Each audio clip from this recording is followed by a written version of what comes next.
Namaste. I am Dr. Rachna Kucheria, family physician and founder Doc Ginny Telemedicine. So at this time, in various parts of the country, there is a lot of influenza actually that is going around. For many people who've had the test, it is influenza A or B and a subtype called H3N2.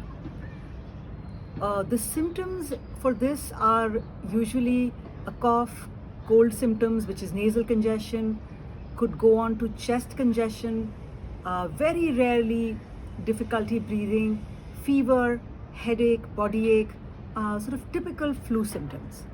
Depending on the severity of the symptoms, the age of the patient, the additional illnesses the patient might have, the advice can be different.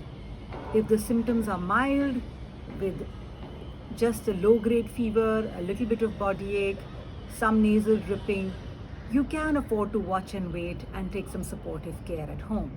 However, if the person is older, they have other illnesses like diabetes, blood pressure, heart disease, the fevers are high, body ache is severe, cough is getting worse, then it's time to consult a doctor. If it's hard for you to travel to a clinic or a hospital, telemedicine is a very good option also.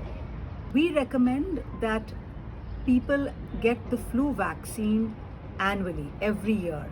The new versions are usually released around September, I would say, and people should get them as early as possible before the actual flu season starts, which is usually about November, December, when the weather starts to change.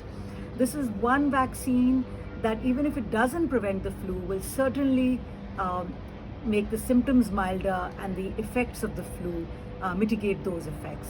So very useful for all age groups. The other one is if that you have the flu-like symptoms and you are tested positive, then your doctor will very likely prescribe for you Tamiflu or Seltamavir, which is an antiviral medication.